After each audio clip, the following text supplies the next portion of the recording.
This video is inspired by the rise of the new Velma show.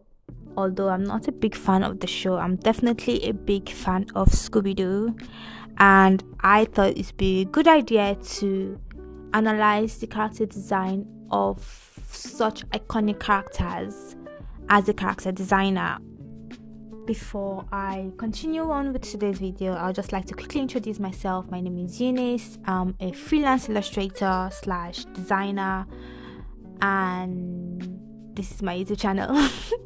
If you like my content, please make sure to like, subscribe, and yeah, we'll carry on with the purpose of the video for today.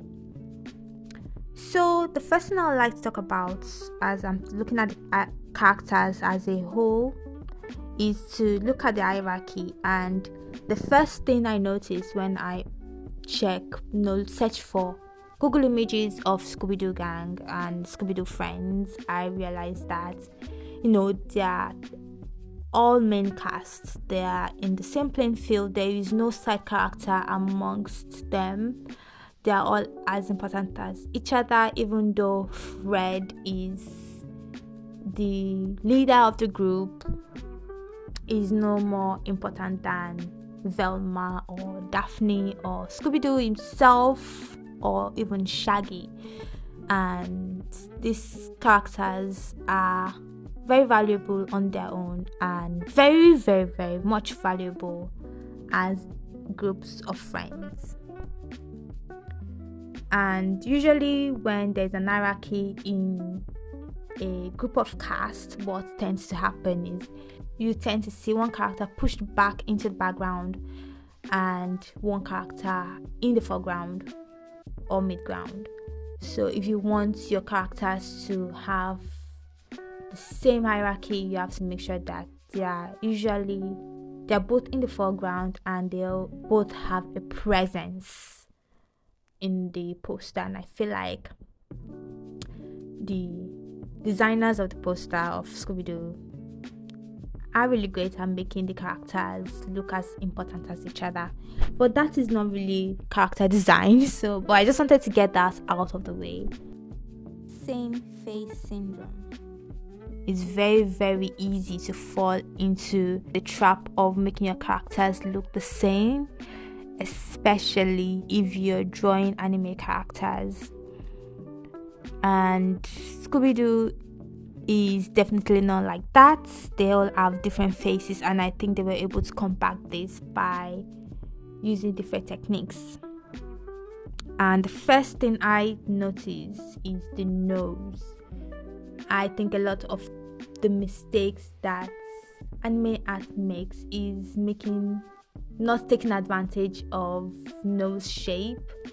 They tend to make all the noses look the same, and that influences character same face syndrome. But if you make your characters' noses look different, it really helps to identify which character is which. An example here is Fred's nose is much bigger than the other characters. Velma's nose shape is a little bit more protruding, and I don't know how to describe that shape, but it has more of like an upturn shape. And Daphne and Fred's nose is the same, but obviously because they're different genders, you know immediately that those are not the same characters. And then we have Velma, who has freckles and glasses, clearly making her more distinct to Daphne, who is another female in the show. And obviously the hair color is very different from each other.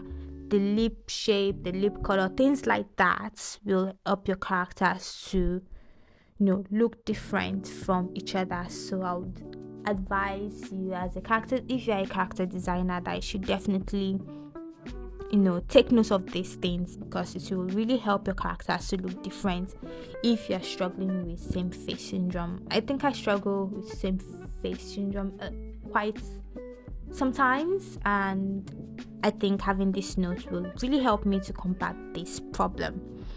And another point I have here is expressions is very, very important in in creating a personality for your character.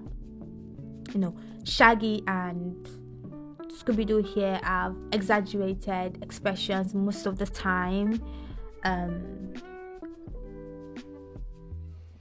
Fred has this like smug, prideful, confident expression a lot, and Velma's expression is usually a little bit more serious than the rest. So just try to pick out expressions of different characters can also help you to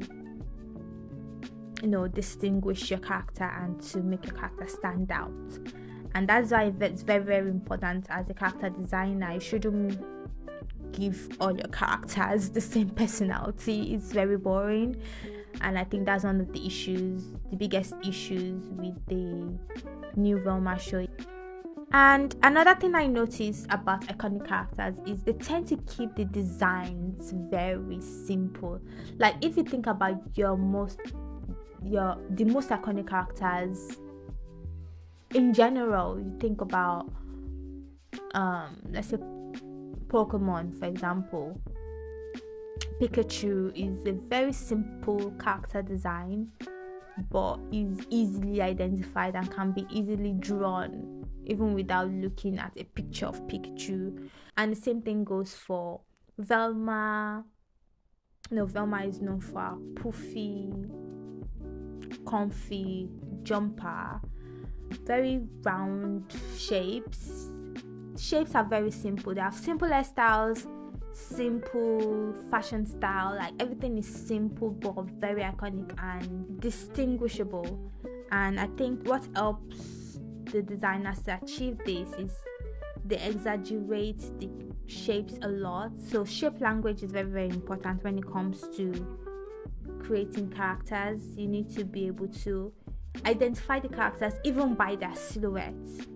So if people are able to identify your character by their silhouette alone, it means that you have created a very iconic character.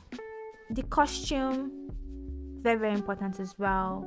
I mentioned this before. The costume is very old-fashioned, but it's still modern. It's like it fits the Western modern world. It doesn't fit a fantasy world or a sci-fi world or a steampunk world. So you have to make sure that the fashion style and the costume design matches the environment your characters are going to be, unless it's a mixture of fantasy and modern, but you also have to try and make it fit together. You don't want your characters to look out of place in the environment you're going to put them in.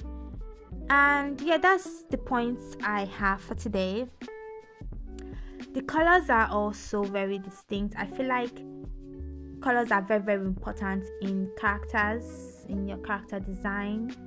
I'm not exactly sure why the colors in Scooby-Doo were picked, but I can take a guess.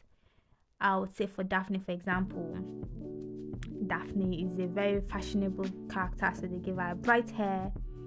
She's a ginger orange hair. Then orange and purple are complementary colors, so they decided to stick with the purple dress. And same goes for Freddy. Blue and orange are complementary, contrasting colors, but they also know that they have to make one color stand out more. So Freddy is known for blue, Daphne is known for purple, Velma is known for orange color. All I'm trying to say is that when you're picking your colors, make your colors simple enough for your audience to simplify it, and also make sure that it's not boring at the same time. So try and find colors that complement each other. So I would say, if you want to create your own character design, if a cosplayer can cosplay your character and that character is very easily identified, or maybe your character is drawn in another art style and is still easily identified, it means that you have done a great job at creating a great character design. And that's all I have for today's video. If you like this video, make sure you like and subscribe to my channel, and I hope to see you next time. Bye bye.